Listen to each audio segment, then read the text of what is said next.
My name is Eleanor Whitmore, and I was born into a world wrapped in velvet and silver spoons.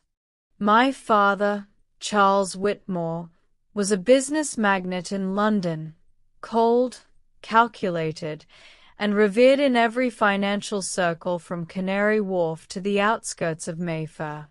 We lived in a grand estate in Surrey, with marble floors and chandeliers so enormous they seemed to float like clouds of crystal. My mother, a ghost of elegance, died when I was 6. After that, father turned colder than the stone halls we walked. Growing up, my life was dictated by rules, private tutors, and social appearances. Love was never discussed, only legacy. Feelings, father once told me, are distractions. Focus on power, not sentiment. I nodded, like I always did. But deep down, I longed for something that couldn't be purchased or inherited, something genuine. At 23, I was already running one of father's smaller companies. I attended charity balls, dined with aristocrats, and smiled through conversations about mergers and acquisitions. It was all scripted. Life was a performance, and I was playing the perfect daughter. Until I met him. His name was Aidan Clark. He was a mechanic. I met him when my Maserati broke down just outside of Camden. Rain poured relentlessly that day, the sky moody with gray clouds. My driver called a service garage, and Aidan arrived in a beaten-up blue van, sleeves rolled up, grease smeared across his hands. He was unlike anyone I'd ever seen. Unbothered, confident, and charmingly sarcastic. "You look like trouble," he said with a grin as he opened the bonnet of my car. "And you look like you haven't shaved in a month," I replied coolly. He laughed. Touché. I never expected to see him again. But the next week, I returned, not because my car needed repairs, but because something inside me did. He didn't treat me like I was porcelain. He didn't care who my father was. When we spoke, he listened. Not for profit. Not to network. But because he cared. Over time, I began sneaking away from boardrooms and cocktail parties just to sit in the back of his garage. He'd hand me a cuppa, play some old rock music, and we'd talk about everything: dreams, fears, childhood memories. I told him things I never dared tell anyone. "I want to travel," I confessed once. "Not first class. Just freely. I want to breathe without expectation." He smiled, wiping oil from his brow. "Then what's stopping you, Ellie?" Ellie. He was the only one who called me that. We began dating quietly. I'd wear sunglasses and hide under scarves. He thought it was ridiculous. "What are you afraid of?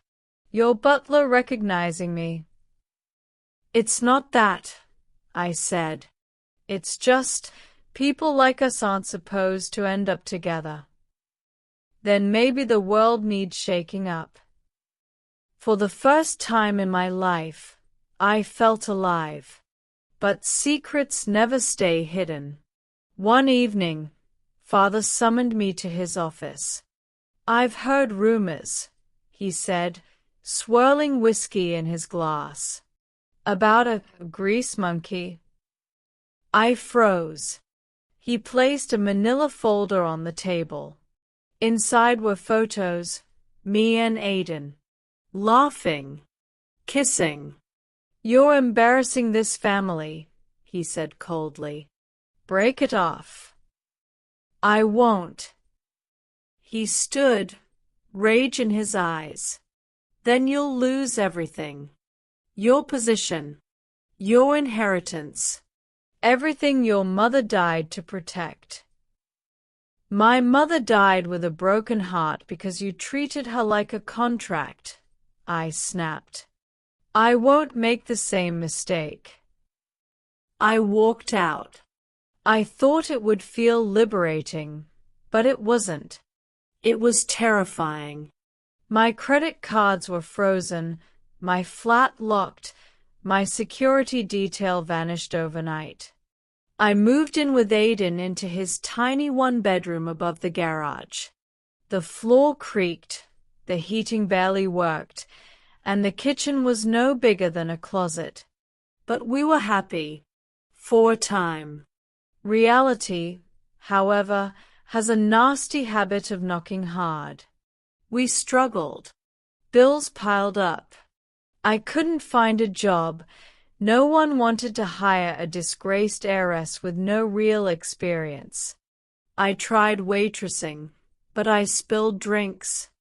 I worked in a bookstore, but I got fired for arguing with a customer. Aiden worked double shifts. He came home exhausted. We argued more. I cried often. One night, I asked him, "Did I ruin your life?" He touched my cheek. "You're the only good thing in it." But still, I saw the burden in his eyes. Months passed. One day, he surprised me with dinner. Candlelit, cheap wine, spaghetti from a packet. But I knew he was trying. "Ellie," he said softly, "marry me." My breath caught. "I don't have a ring yet," he continued, "but I swear I'll give you a life worth more than money." I said yes. We didn't have a wedding. Just 2 witnesses and City Hall. I wore a plain dress. He wore a suit that didn't fit quite right. But when he kissed me, it felt like every dream I'd ever had come true. Things began to change. I started a small business consulting firm from home, helping startups run by women. I charged little at first. Just wanted to help. Word spread. Clients came. One day, an email arrived. A woman named Margaret Connolly, CEO of a rising tech firm, had read about me in an obscure blog. She wanted a meeting. I dressed in my best thrift blazer and met her at a cafe. "You walked away from wealth for love," she said. "That tells me you understand value." She offered me a consulting contract. Within 6 months, I was handling 4 companies. We moved into a slightly bigger place, still modest, but warm and filled with laughter. Aiden fixed up an old Triumph motorcycle and taught me to ride. On weekends, we rode to the countryside, picnicked under trees, and dreamt of a small cottage with a garden. 2 years later, I was named in a magazine's top 30 women to watch in business. My firm had grown. But more importantly, I hadn't lost myself. I still wore second-hand jumpers. I still brought Aiden lunch at the garage. And I still held his hand like it was the only thing keeping me grounded. One afternoon, I received a letter. It was from my father. "I made mistakes. If you ever wish to talk, I'm here. Proud of you, Eleanor." I stared at those words for hours. I didn't know how to feel. But Aiden just said, "Sometimes the richest people are the poorest in soul." He was right. Years passed. We finally bought our dream cottage, 2 bedrooms, a garden bursting with lavender, and a rusty gate Aiden promised to fix but never did. We adopted a dog named Baxter and hosted Sunday lunches for neighbors. One evening, while watching the sunset, I asked Aiden, Do you ever regret it? Regret loving you, he chuckled. Only that I didn't meet you sooner. I leaned my head on his shoulder. I used to think wealth was everything. He kissed my forehead. But now I know love is. And it truly was. Wealth may buy comfort, but only love can build a life worth living. If this story touched your heart, don't forget to like, subscribe, and share the message, because the richest hearts are never measured in money.